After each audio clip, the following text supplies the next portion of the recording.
Bonjour à tous et à toutes. Je voulais vous mettre en garde. Car des fois, nous faisons des rêves qui nous poussent à regarder certaines vidéos lorsqu'on se réveille. Et là, par exemple, j'ai fait un rêve où Dieu me parlait, me chantait des chansons de la tendresse de Bourvil. Il me communiquait avec moi sur mes péchés, comment je pouvais m'en défaire, etc., etc. Et j'ai compris, en me réveillant, qu'il fallait regarder une certaine vidéo mystique. Je suis tombé sur des vidéos d'une personne, je ne le citerai pas par respect pour lui et pour pas nuire à son image. Mais si vous tombez sur ce genre de vidéo, faites très attention parce que c'est très dangereux. Donc voici ce que j'ai fait. J'ai regardé des vidéos de cette personne qui commençait à dire qu'on était des Christ en puissance, qu'il suffisait de faire une sorte d'intériorité, de ne plus percevoir les sons, les images, les odeurs, les couleurs, ne plus toucher quoi que ce soit, de rentrer en soi-même dans une sorte d'obscurité complètement obscure et de trouver l'étincelle divine qui est en soi pour devenir des Christ à notre tour, des Messies en fait, c'est un truc de fou, devenir des Messies à notre tour et ensuite d'incarner la parole divine en permanence, d'incarner le divin, de fusionner avec Christ, d'être des Christ en puissance, des Jésus-Christ, sauf qu'on n'est pas des Jésus-Christ, on est par exemple des David Christ, des Raphaël Christ, des Didier Christ, etc., etc. Donc, j'ai trouvé ça au début, j'ai trouvé les idées un peu originales. Je me suis dit, qu'est-ce que c'est que cette originalité? Et pourquoi il sort ça? Et pourquoi il a l'air autant affirmatif? Comment ça se fait qu'il a l'air autant certain de lui? En fait, j'avais l'impression qu'il avait la foi et qu'il était certain de ce qu'il disait et que c'était incontestable. Au début, je me suis dit comme ça parce que je suis un peu Bob l'éponge, j'avoue. Parfois, quand j'écoute des vidéos, au premier abord, je me fais influencer beaucoup par le vidéaste ou la vidéaste qui fait ses vidéos. Et je peux tomber dans une sorte d'influence prononcée et croire en plein de choses qui sont complètement fausses, mais j'y crois quand même parce que je suis dans l'influence de mon Bob l'éponge. Donc c'est pour ça qu'au début, j'ai cru énormément à ces paroles. Je me suis dit, ouais, on peut devenir des Christ, c'est incroyable. On peut incarner le divin, on peut être des messies en puissance, faire des miracles finalement. Mais jamais il parlait de miracles, hein.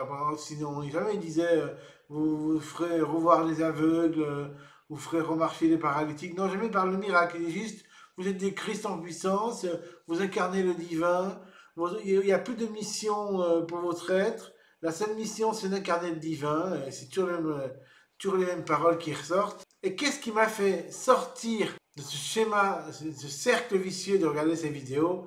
C'est la vidéo qui dit que la seule solution de s'intérioriser pour trouver le divin, c'est d'avoir un principe luciférien. Alors là, quand j'ai commencé à voir ça, je me suis dit, alors là, ça tombe plus dans ma foi, ça pouvait pas être chrétien. S'il parle de Lucifer pour argumenter ses positions, c'est qu'il a un problème sérieux avec Satan, et donc qui fait du satanisme en fait, et qui fait comment dire, des choses lucifériennes, c'est pas quelque chose d'a priori bonne, hein. Donc en général, Lucifer, c'est celui qui répand le mal sur terre par l'intermédiaire de Satan. Et lui, tout le monde sait que Jésus le combattait férocement. Il combattait les démons, il chassait Satan, il disait arrière Satan pour que les démons s'en aillent et arrêtent de faire du bordel. Donc Jésus, il n'aime pas du tout Satan et Lucifer. Donc, une personne qui défend un principe luciférien pour rentrer en soi-même, pour devenir divin, je me suis dit, là, il y a un problème. Et donc, j'ai lâché ces vidéos.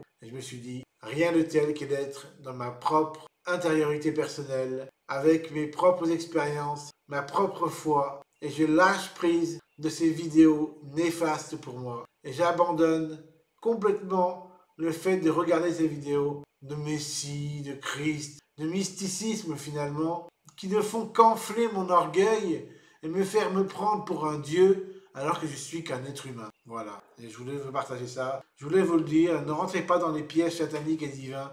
Et les pièges sataniques, pas divins, mais les pièges sataniques et lucifériens plutôt, qui vous font croire que vous allez devenir des dieux alors que vous êtes des hommes. Quand on est un homme, on accepte son imperfection et on accepte sa foi en Dieu qui lui seul est parfait. Nous ne sommes pas parfaits. Nous ne sommes pas des dieux. Nous sommes des enfants de Dieu, à la limite. Mais nous ne sommes pas des messies ou des Christ. Ça, c'est une illusion mystique qui nous font aller directement en hôpital psychiatrique si on n'arrête pas de côtoyer tout le temps ce genre de vidéos. Et j'ai lâché ces vidéos à ce gars-là parce que je voulais pas devenir mystique. Parce que le mysticisme tue l'être humain et le fait s'égarer dans des travers lucifériens. Vous devez à tout prix éviter ce genre de discours qui disent entrez dans votre intériorité, méditez, faites le vide, accueillez le divin en vous, soyez devenu un Christ. Tout ça, c'est tout du bullshit, de la gnognotte pour vous faire entrer dans une secte, pour que vous puissiez payer des séances d'intériorité avec une personne et pour que vous puissiez être endoctriné dans une sorte de morale luciférienne qui qui nous dicte d'être des êtres humains divins alors que nous sommes des êtres humains humains. Voilà, j'espère que cette vidéo vous aura plu, j'espère qu'elle vous aura dissuadé d'écouter ce genre de discours lucifériens néfastes qui vous disent devenez des divins, devenez des dieux alors qu'on est des hommes. On doit accepter notre nature d'homme, imparfaite certes, mais qui aime faire le bien, qui aime concourir pour le bien et être bienveillant et bienfaisant. Ça suffit. Pourquoi vouloir plus? Pourquoi vouloir être des dieux? On est suffisamment bien en étant un homme, pas la peine de vouloir devenir être un dieu. Voilà mes amis, bye.